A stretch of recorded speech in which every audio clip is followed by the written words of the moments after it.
Kirsten Baesler is with us. She is running for that office, and as by her self-proclamation, I've heard her advertising all around the region, she points out quite clearly she is the only Republican in this race. Kirsten, good to have you on News and Views. Thank you very much. I appreciate the opportunity, Joel, very much. Let's give people some background. What have you done? Absolutely. My 21 years, actually my entire adult life has been dedicated to public education. In every aspect, and my mission has been to help children grow emotionally, academically, physically. And what I started out as is an instructional assistant and then became a classroom teacher, then got a library media specialist certification, spent the majority of my career in the library classroom, became a vice principal, and has served in the classrooms. In fact, last day of school, May 25th, I was out doing recess duty and sending kids home and seeing them in my classroom. So that's my background. So you supervise children now, or you teach children now? Well, I teach and supervise. The vice principal position is a part-time position, so I never, ever left my classroom. And you have the background of serving on a school board itself, yes, right? I've been on the Mandan School Board I'll be beginning my 9th year, and I've served as the president of that for 7 years. Okay, if you win the job, what are you going to do with the job? I'm absolutely going to change, I believe, the culture of the Department of Public Instruction. I think that's going to be my main goal. And what's wrong with the culture now? Well, I would like to see it move from a more regulatory, it seems to be very regulatory, and I want to move it to more of a service-oriented department to help our local school districts face the many diverse issues that they're seeing across North Dakota. Give me an example.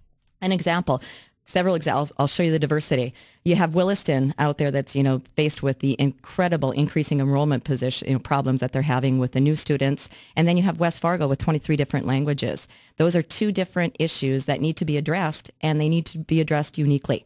And the department needs to be less regulatory, and we need to make sure that we are interpreting our federal regulations, our state legislations as least restrictive as we possibly can, so local school leaders, the people that are closest to the children out there, can make the best decisions for their children. Is Kirsten Baesler a supporter of No Child Left Behind? I am not, and I am not supportive. I think when it was introduced in 2002, we all knew what an unreachable goal that truly was. It's absolutely impossible to attain 100% proficiency.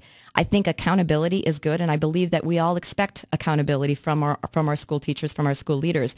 But micromanaging and the impossible sanctions and achievement benchmarks that are required of No Child Left Behind they aren't good, and they don't work for North Dakota. The thing that frustrates me the most is that No Child Left Behind expired 5 years ago, and we have not been able to get it reauthorized with the changes that are necessary. Instead, our Congress continually passes a continuing resolution to fund it and leave it the way that it is. And that frustrates me. There are fixes out there. There is proposed legislation, and Congress is just not getting it done. Well, let's talk about that a little bit, because there's money that comes with this. Yes. North Dakota has it within its power itself to not accept that money. That is true. Have you taken that up as a school board president? Have you walked into Senator Flackel's education committee in the Senate and said, you know what, opt out?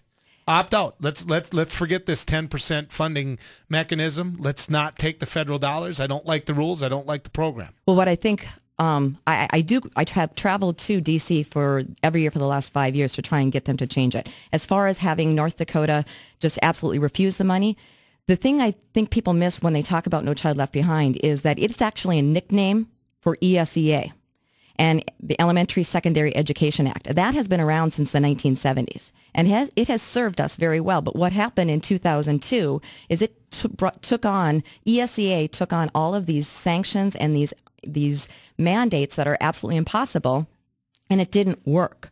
So again, I think it's what you speak to just before we came on. It's working within the system to change what needs to be changed. It worked in the 70s. It worked in the 80s. It provided the funding that we needed to. But from 2005 to 2007, it operated with flawed sanctions under the nickname of No Child Left Behind. It's time to reauthorize it, begin to work within it, and make those changes that have been introduced on the House side and the Senate side. But I have to ask you, because you really didn't answer my question. Yes. My question is, North Dakota has it within their power to opt out. You were a school board president from Mandan, yes, which means you're a leader in the education community. Absolutely. You've said that in your commercials. Yes. Have you walked into that education Senate committee or whatever committee is necessary and said, get us out of this. Don't take the money. North Dakota, we have plenty of money. I don't like these rules. I don't want our kids to be drugged down by these rules, by what other states have done. Get us out of this. No, I have not ever taken that position. Why not? Because I would prefer to work within. I would prefer it because there are pieces that are good. There are pieces of ESEA. Not the nickname No Child, not the last version of it, but there are pieces. Well, it was George W. Bush that named it No Child Left Behind. True. Mean, yes. right? Yep. I mean, it was Absolutely. his big initiative, and Ted the Kennedy USA was standing right next to him. So let's, I know you're playing the partisan card on this, but I'm trying to show you that it was both sides. Absolutely, and I agree. And another big mover and shaker of that was Bill Clinton was a governor at the same time that George Bush was a governor, and that's why it really did have a cross-party support. And they're both Southern governors. Yeah, yes. And I want to point out that there's a bigger issue in many cases when it comes to Southern public schools, and we didn't have the problem. And so you dangle the money out there, and all of a sudden states bite in on the money. It becomes ingrained in the funding system, and nobody has the courage to walk in a room and say, look, forget the money. This is dragging our kids down. This is something we don't need. And Vermont has taken that position. I have had many conversations with my colleagues and counterparts in Vermont, and they have taken that position. And what eventually happens is what happened there is the sanctions that have come back on Department Transportation funding, on all of the other funding, they've also gotten hit with those too. So public education in Vermont, the public education officials in Vermont are looked at rather poorly by all of their state counterparts because the transportation, like I said, are being there's a way that the federal government just kind of tends to come back at you again. So I would prefer to get there were it changed. some of us in those days though that and said it, and I screamed it to the loudest of the treetops. I said, this is federal involvement in local control of public schools. I didn't like it then. I don't like it now. So I'm glad. I think every candidate in this race for the Department of Public Instruction is not a fan of No Child Left Behind. I would agree. And when you were in the Senate, I remember that there was a bill introduced by Senator Cook to put more stopgaps, to kind of put a hold on before we would implement the regulations of No Child Left Behind, that the legislature would take a look at it and see, is this something that we really need to do? And, I wish we would have more of that. But Kirsten, everybody liked the money.